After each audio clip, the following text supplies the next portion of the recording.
Magandang umaga, Pilipinas! May 12, araw ng eleksyon 2025. Ako po si Vicky Morales. Ready na ba kayong bumoto? Ako naman, Arnold Clavio.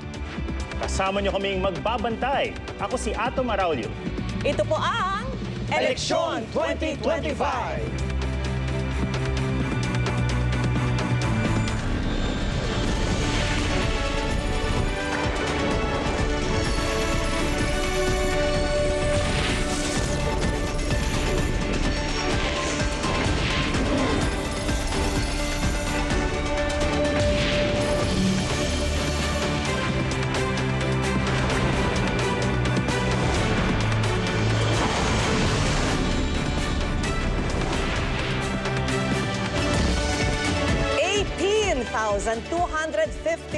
Yan po ang bilang ng mga opisyal na iluluklok ng halos 70 milyong registered voters ngayong eleksyon.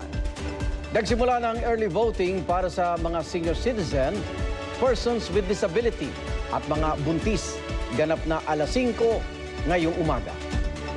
At alas 7 impunto, magbubukas na ang nasa 93,287 clustered voting precincts sa buong bansa. Mula po sa botohan Hanggang sa bilangan. Pati na sa pagluluklok ng mga kandidatong mapoproklamang panalo ngayong eleksyon. nandito kami magbabantay at magbabalita. Gagabayan kayo. At magbibigay daan na matugunan ang inyong mga isasangguni. Buong buo ang puwersa ng GMA Integrated News. Katuwang ang GMA Public Affairs. GMA Regional TV, Super Radio DZBB.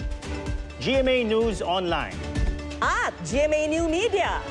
Tampok ang mga real-time at live na balita mula Metro Manila. Iba't ibang bahagi ng Luzon. nasa Visayas din kami.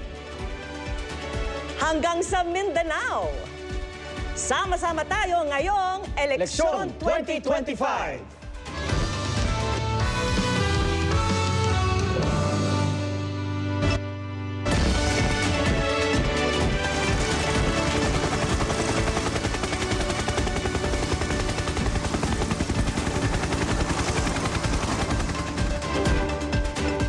At eto, simulan na natin ang pagbabalita. Gumugulong na po ang early voting para po yan sa mga vulnerable sector tulad ng senior citizens, persons with disability at mga buntis.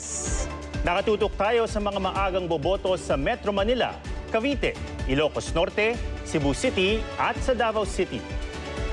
Unahin muna natin ang Quezon City, ang pinaka-vote-rich city sa buong bansa.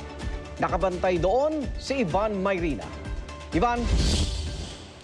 Magandang umaga, Igan, Vicky, Atom, mula dito sa Quezon City, ang top vote-rich city sa buong Pilipinas sa may mahigit 1